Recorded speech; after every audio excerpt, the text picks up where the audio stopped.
Bonjour et bienvenue dans cette vidéo. Cette vidéo est probablement l'une des plus importantes que j'ai eu à faire sur cette chaîne parce qu'on parle de crédit.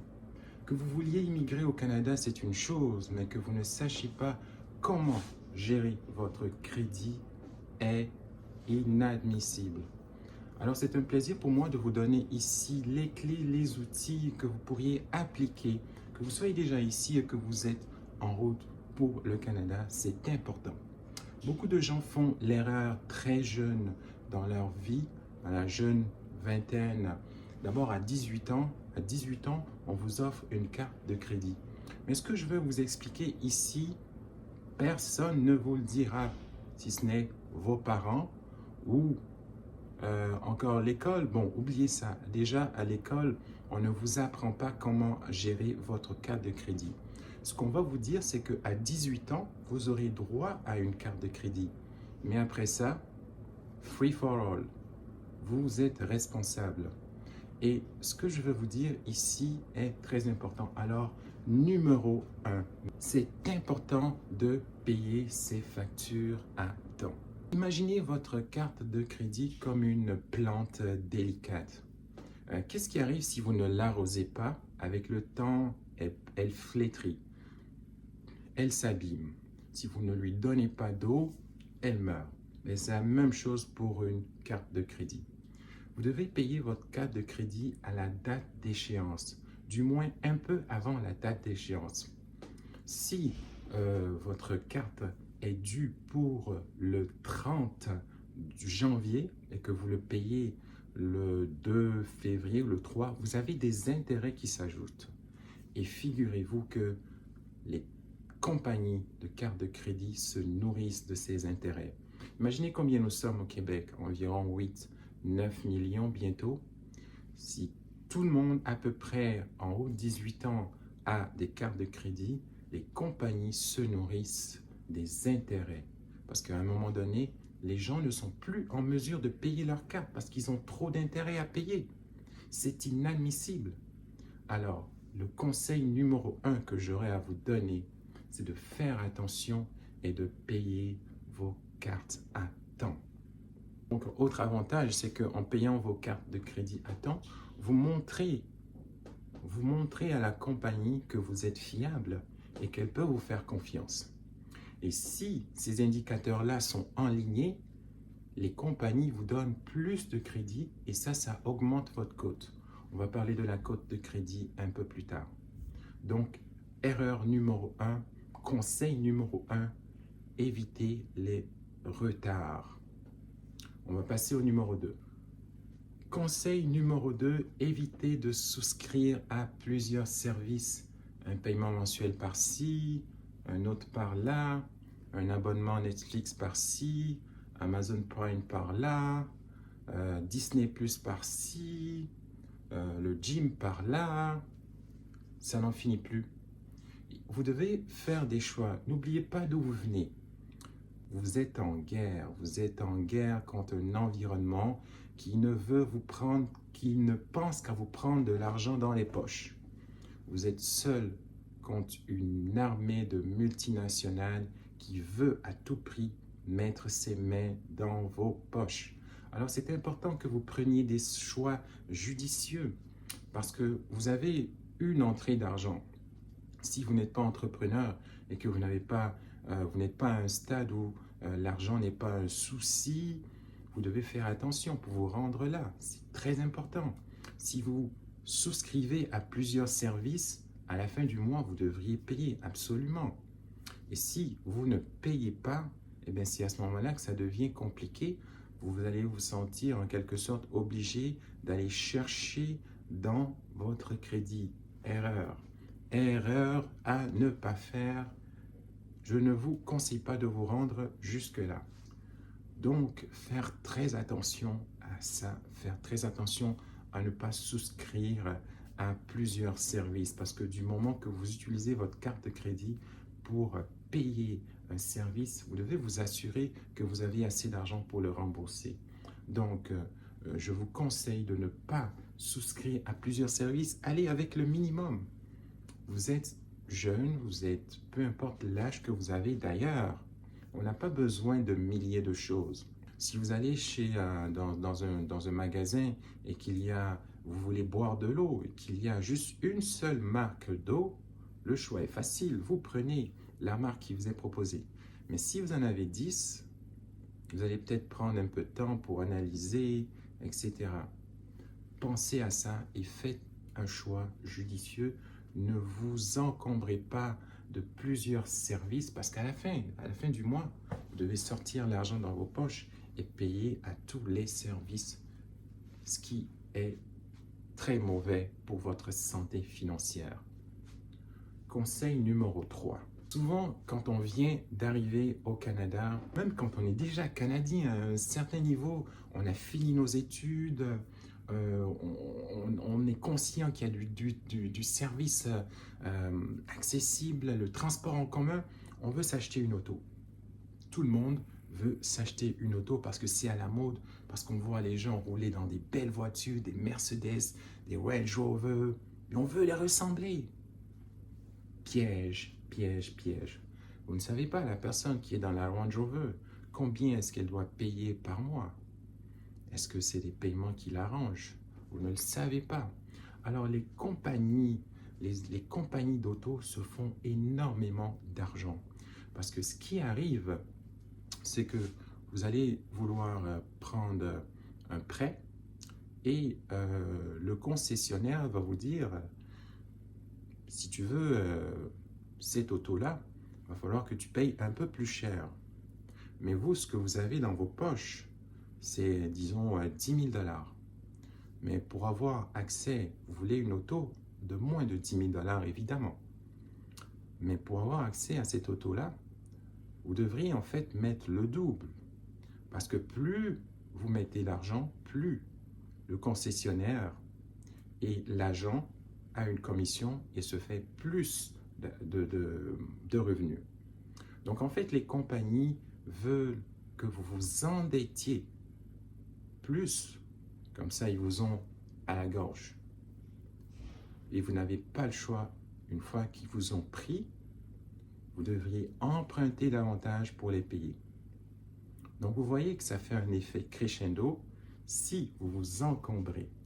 Alors c'est ce que je conseille aux gens. Montréal est une métropole bien desservie par les transports en commun, même aux alentours, même dans les environnements, dans les petites villes avoisinantes, le transport en commun est super bien desservi. De plus, vous créez une vie sociale active, vous voyez des gens et attendez, quand vous serez prêt à acheter une auto, écoutez, vous pouvez acheter une auto si vous avez l'argent, moi je vous dis l'argent cash pour acheter une vieille petite auto. Si vous n'avez pas nécessairement besoin, attendez d'avoir assez d'argent, je dirais même attendez d'avoir entre 70 à 80% du montant cash. Parce qu'une auto, c'est une dépense. Une auto, c'est vraiment comme si vous allez acheter un burger au coin de la rue, mais une fois que vous le mangez, vous continuez à le payer. Je pense que c'est le meilleur exemple que je peux donner. Parce que en rien, une auto n'est un investissement. Très rarement, les autos sont des investissements. Alors, au début, évitez de vous faire prendre dans le piège parce que les paiements mensuels automobiles sont un des plus gros pièges ici où les gens se font attraper. J'ai écouté une émission où est-ce que c'était, je pense, un TED Talk, où est-ce que des personnalités riches passaient, des gens quand même assez connus du milieu entrepreneurial américain. Et il disait justement que d'abord, quelqu'un qui vient de faire récemment 10 millions de dollars disait qu'il se promenait encore en vieille auto, qu'il n'avait pas acheté d'auto malgré son succès. Et j'ai été, waouh, mais vraiment surpris parce qu'avec 10 millions de dollars annuellement qu'il faisait, il se promenait encore avec sa vieille auto, même s'il venait d'avoir un succès. Je connais beaucoup de gens qui seraient allés au premier concessionnaire, acheter une Ferrari, et voilà, acheter une autre Ferrari. Les gens riches, ce ne sont pas des gens qui dépensent Pour être riche, il faut savoir garder de l'argent. On va passer au prochain conseil. Au point numéro 4, ne pas utiliser votre carte de crédit si vous n'avez pas les moyens de la rembourser. C'est hyper important. Alors, ce qui arrive, c'est que à 18 ans, comme je l'ai dû un peu l'effleurer dans les autres commentaires, on vous donne une carte de crédit. Et c'est facile à utiliser. Personne ne dira, personne n'ira regarder dans vos comptes pour vous dire hey, attention Paul ou Christine, écoute, là tu viens de dépenser, il faut absolument que tu le rembourses. Vous n'aurez personne derrière vous pour vous donner la fessée. La fessée que vous allez recevoir, c'est quand vous allez recevoir votre compte de banque et si vous ne payez pas, des intérêts s'ajoutent. Mais en bout de ligne, tout le monde finit par payer. Et cela dit, c'est hyper important de prendre conscience de l'impact qu'on peut avoir sur l'utilisation de notre carte de crédit pour faire en sorte qu'on soit gagnant. C'est important de voir les cartes de crédit comme un outil et non comme un instrument de dépense. Ce sont des outils pour nous aider à atteindre nos objectifs, des outils à double tranchant. C'est-à-dire que si vous l'utilisez mal, prenez un peu comme un couteau. Si vous utilisez mal un couteau, vous pouvez vous blesser. D'un autre côté, ça peut vous servir à vous défendre dans la forêt, dans la brousse. Ça peut vous servir à couper vos aliments nécessaires. Mais ça peut aussi être utilisé à mauvais escient. Gardez ça en tête. Au point numéro 5, ça va un peu en contradiction avec tout ce que j'ai dit. Ayez plus d'une carte de crédit, évidemment. En fait, tout se relie. On parle de couteau à double tranchant au point numéro 4, mais les cartes de crédit ont aussi un très bon avantage. C'est-à-dire que quand vous commencez votre vie active à 18 ans, 19 ans, vous avez besoin de vous créer un historique de crédit. Mais parce que dans le monde dans lequel on vit actuellement, on a tous besoin de cet outil-là. Si vous voulez vous acheter une maison, c'est super important. Vous voulez vous acheter une auto, vous passez par le crédit. Vous voulez magasiner sur Amazon, sur Google, sur les sites, vous avez besoin d'une carte de crédit. Vous voulez réserver un concert, un billet d'avion, vous avez besoin d'une carte de crédit. Donc, elles ont leur utilité. Les utilités viennent avec des pièges. Ici, dans cette vidéo, on apprend à éviter les pièges et garder les utilités. Cela dit, ayez plusieurs cartes de crédit, ayez plusieurs, attention, ça ne veut pas dire de faire plusieurs demandes, 2, 3 maximum, et ne les utilisez pas, et comme je l'ai mentionné, utilisez-les en étant sûr à 100% que vous pouvez les rembourser. Sinon, c'est la cata. Avoir plusieurs cartes de crédit au numéro 6 ne veut pas dire faire plusieurs demandes. Vous êtes un appât, que vous le vouliez ou non, vous êtes un appât et vous avez la horde de compagnies bancaires derrière vous qui vous pillent, qui épient vos faits et gestes. Vous devriez faire attention de ne pas faire plusieurs demandes à la fois. Laissez-les venir à vous. Si vous en avez une que vous l'utilisez bien, l'information circulera et les autres vous contacteront. Très important ce que je dis ici. Si vous en avez une, utilisez-la à bon escient. Vous pouvez en faire une autre demande, mais stop à ce moment-là. Ne faites pas plus de 3, 4, 5 demandes de carte de crédit en un court laps de temps. C'est du suicide. Du suicide. Alors, si vous en avez une et que vous l'utilisez à bon escient, ce qui va arriver, c'est que l'information circulera et vous serez en mesure d'avoir des retours positifs. Donc, les autres vont se passer le mot et à ce moment-là, ils vont vous contacter. Et quand ils vous contactent, habituellement, ce qu'on dit aux gens, ce que je préfère vous dire tout de suite, c'est de ne pas refuser les propositions qu'on vous fera. Si on vous appelle pour vous proposer un montant de 10, 15, 20, prenez. prenez-le toujours. Mais ça ne veut pas dire qu'il faut l'utiliser. Acceptez le crédit, mais ne l'utilisez pas. C'est ça qui va faire votre force. Et c'est ça qui va vous permettre d'être libre. Libre financièrement, mentalement, psychologiquement. C'est hyper important. J'avoue que ce n'est pas chose facile à faire, mais je pense que c'est important de faire cette vidéo pour tous les gens, les jeunes, même les plus vieux, qui ont des problèmes avec leur carte de crédit. C'est important de ne seulement payer quand on a les moyens et de rembourser le maximum, le plus possible pour être libre. Il y a une expression en anglais qu'on dit debt free. Debt free, ça veut dire tout simplement sans dette. Et vaut mieux avoir $0 dans son compte en banque que de voir $10 000.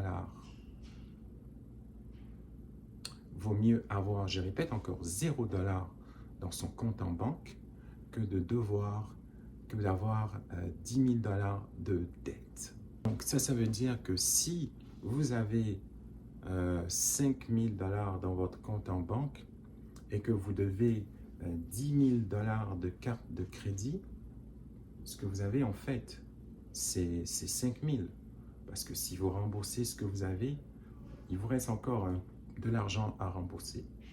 Donc, le crédit a une importance telle que vaut mieux avoir un fort pourcentage de crédit que d'avoir des liquidités.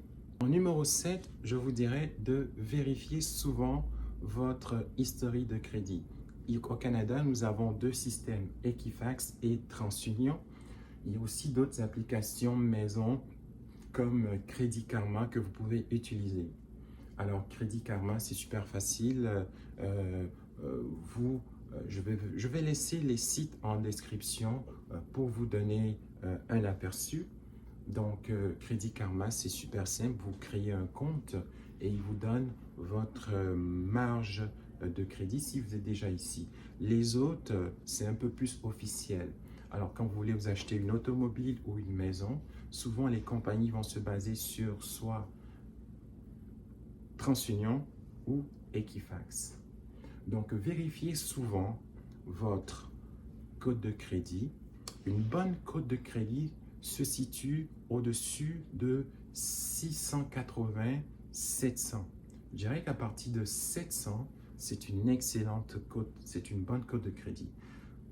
On s'entend que si vous avez entre 780 et 880, il n'y a pas une énorme différence. Quelqu'un qui a une cote de crédit de 900, ça c'est un super humain, donc il y en a peut-être quelques gens, donc ça c'est que vous avez passé toutes les étapes, vous avez toutes les cartes en main, vous êtes blindé. Mais je considère qu'une carte de crédit au-dessus de 750 est une excellente bonne cote de crédit. Si vous avez 800, il n'y a rien à dire, c'est que vous maîtrisez. Si vous avez 900, c'est parfait, 5 étoiles top shape. Donc, vérifiez souvent votre code de crédit pour vous donner un peu un aperçu de où est-ce que vous vous situez. N'oubliez pas que plus que vous avez une meilleure cote de crédit, plus que les banques sont enclins à vous prêter. Et quand vous avez accès à tout le crédit dont vous avez besoin, vous pouvez faire à peu près tout ce que vous voulez. Vous pouvez investir. OK? C'est très important. Il y a des leviers d'investissement comme l'immobilier, par exemple, qui vous permettent de devenir libre financièrement, qui vous permet d'avoir plusieurs millions de dollars en immobilier, tout simplement avec votre capacité à lever du crédit. Donc, c'est très important de le préserver et d'utiliser les outils. Si vous appliquez ce que je vous ai dit dans cette vidéo, vous verrez que vous vous sentirez beaucoup mieux. Vous n'aurez pas de problème à retourner voir votre famille en Afrique ou peu importe où est-ce qu'elle est, aux Antilles, dans le monde. Vous n'aurez pas de problème, vous n'aurez pas de maladie anxiogène lié à le manque de fonds parce que vous serez pris à travailler 7 jours et rembourser uniquement des intérêts sur une carte de crédit, ce qu'il faut éviter. Je termine en disant que dans certaines villes aux États-Unis, écoutez ça, les gens vont en prison parce qu'ils n'arrivent pas à payer leur carte de crédit. C'est aberrant, c'est inadmissible, c'est inhumain, mais malheureusement, c'est le sort qui nous sont réservés quand on ne fait pas attention. Alors, j'espère que j'ai été clair dans cette vidéo. J'espère que vous avez saisi le message. Et si vous aimez cette vidéo, je vous encourage à pousser un like. Aussi, partagez-la. On ne sait jamais, ça pourrait aider quelqu'un dans votre entourage. Encore une fois, merci de l'avoir suivi. Et je vous dis à très bientôt dans une autre vidéo. Salut!